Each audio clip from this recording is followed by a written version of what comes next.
Hello friends, good morning. तो कैसे हैं आप लोग और कैसी चल रही तैयारियां?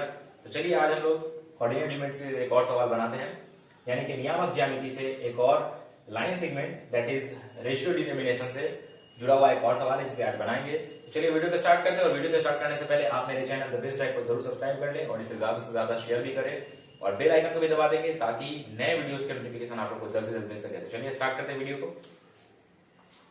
सवाल है पॉइंट -3 एंड -4 तथा यानी कि एंड 3 एंड 5 को जोड़ने वाली एक लाइन सेगमेंट है, एक रेखाखंड है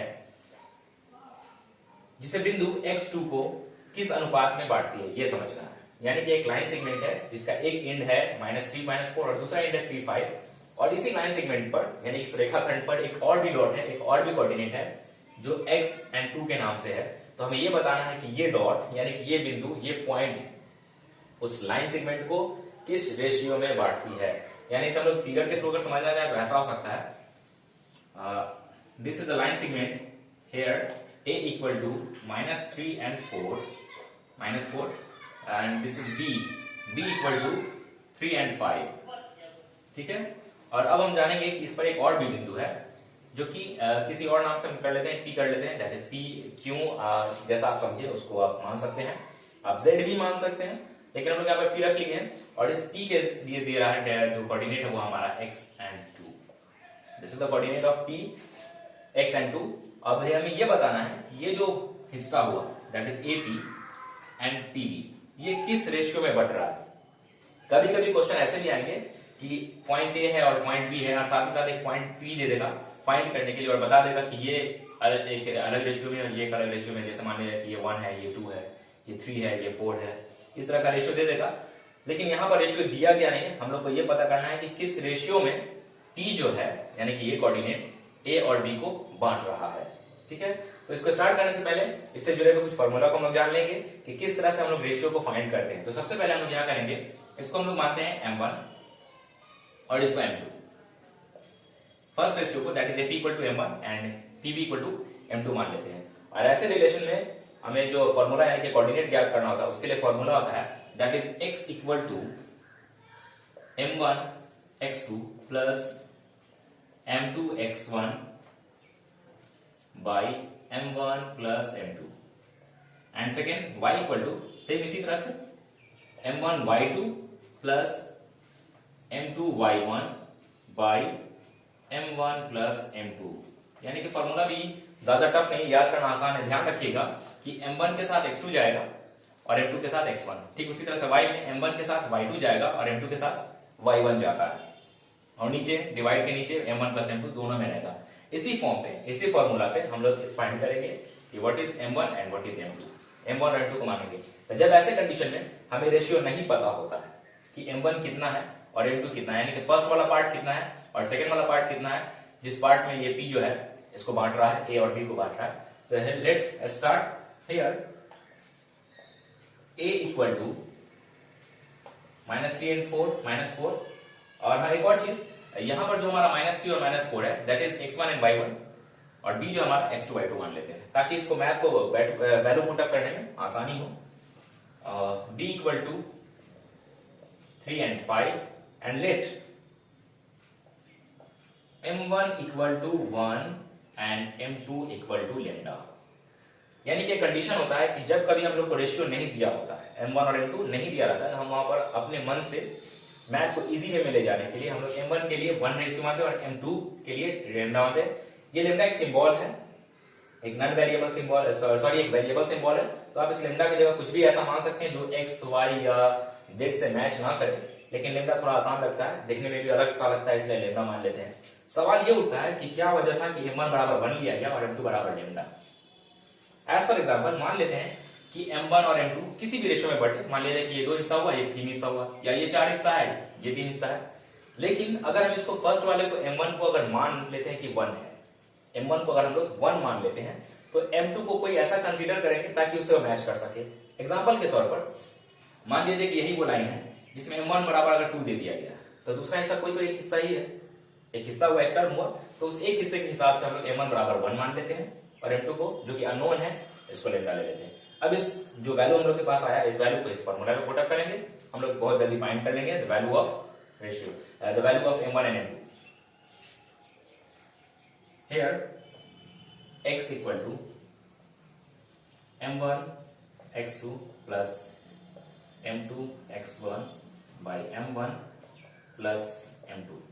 अब हम लोग देखेंगे कि x का वैल्यू कितना है। तो चूंकि जो हमारा p का कोऑर्डिनेट है वही हमारा ये x होगा, ये y होगा, ये वाला x होगा और सेकंड वाला y होता है, क्योंकि ये x1 y1 है और ये x2 y2 है। और इसी दोनों के बाद ये p कोऑर्डिनेट आया जो कि इसके बीच में है, कहीं पे है, एकदम एग्जैक्ट बीच में नहीं है। तो x की जगह पे x ही रखेंगे।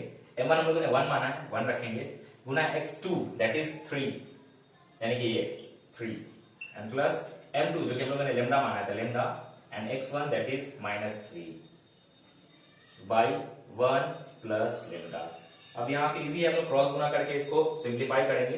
तो जब इसको क्रॉस गुना करेंगे तो हमारा आएगा x plus lambda x that is equal to 3 and plus minus minus 3 lambda. हम लोग क्या करेंगे, लेमडा को एक तरफ कर लेंगे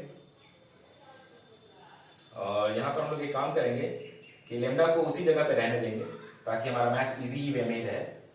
तो इसको हम लोग इसी स्टेप पे छोड़ देंगे तो ज्यादा आसान रहेगा। तो अगर इसी स्टेप पे छोड़ते हैं तो हमारे पास जो वैल्यू आएगा वो कुछ ऐसा होगा,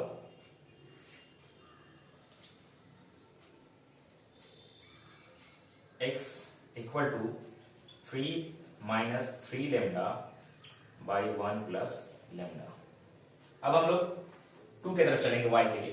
तो एंड y इक्वल टू तो जान ही रहे m1 y2 plus m2 y1 by m1 plus m2। अब y के लिए जो हमारा वैल्यू है वो कितना है, 2 है, ये x हुआ, ये y हुआ। तो y की जगह पे 2 वैल्यू पुट अप करेंगे। m1 इक्वल टू हम लोग 1 माने हैं, गुना y2 that is 5 and m2 that is lambda, y1 यानी कि -4 by 1 plus lambda. Cross multiply करेंगे तो हमारे पास आएगा 2 1 से 2 एंड 2 लेमडा, इधर आ जाएगा 5 1 से 5 प्लस माइनस 4 लेमडा। अब लेमडा को एक तरफ कर लिया जाए तो लेमडा इधर पॉजिटिव, नेगेटिव इधर आएगा तो पॉजिटिव होगा, यानी कि -4 इधर आएगा तो +4 हो जाएगा, और +4 और +2 दैट इज 6 लेमडा, और 2 इधर प्लस में इधर आएगा तो माइनस में, यानी कि 5 - 3 that is lambda equal to, sorry यहाँ पर 2 है, 2 है इधर पॉजिटिव, इधर आएगा तो 2 होगा, 5 - 2 that is equal to 3 and by 6। चूंकि 6 इधर मल्टीप्लाई में है तो ये इधर आएगा। अब हम लोग इसको क्रॉस करेंगे, कट जाएगा तो आएगा 1/2। The value of lambda equal to 1/2। अब इस लेमडा के वैल्यू को हम लोग इसमें डालेंगे तो x का वैल्यू निकल जाएगा, यानी कि इक्वेशन 1 एंड इक्वेशन 2 ऐसा भी कर सकते हैं।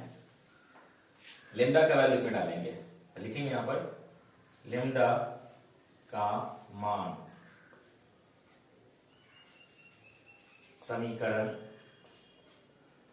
1 में रखने पर, जैसे हम लोग लेमडा का मान इसमें रखेंगे तो हमें ये पता चल जाएगा। ऐसे तो लेमडा का वैल्यू आ ही गया, हम लोग m1 बराबर 1 माने थे और m2 इक्वल टू लेमडा माने थे, तो m1 तो 1 मान चुके हम लोग, लेमडा m2 नहीं निकला था जो कि अब आ चुका है, लेमडा इक्वल टू 1/2, ये इसका आंसर हो गया। तो दोनों रेशियो तो क्लियर हो गया, लेकिन इस तरह से हम लोग x का भी वैल्यू फाइंड कर लेंगे कि x कितना आता है। तो जैसे यहाँ रखेंगे तो x का वैल्यू फाइंड हो जाएगा।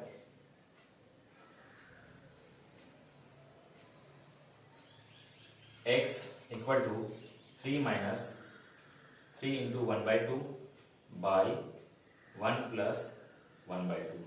मेरे ख्याल से बहुत ही इजी मैथ है, आप इसको सॉल्व करेंगे तो बहुत इजीली हो जाएगा।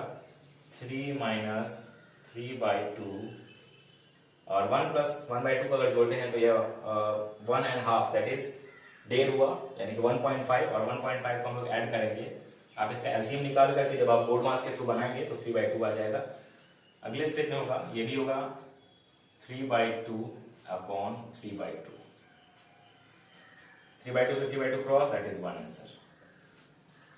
तो जो हमारा रेशियो आया m1 m2 का वो m1 इक्वल टू 1 और m2 इक्वल टू लेमडा आ गया, और साथ ही साथ जो वैल्यू x का निकालना था, जब समीकरण 2 से यानी कि इक्वेशन 2 से जब हम लोग लेमडा का वैल्यू क्लियर किए थे तो लेमडा का वैल्यू हम लोगों ने इस इक्वेशन 1 में डाल दिया था, और finally we get the value of x equal to 1।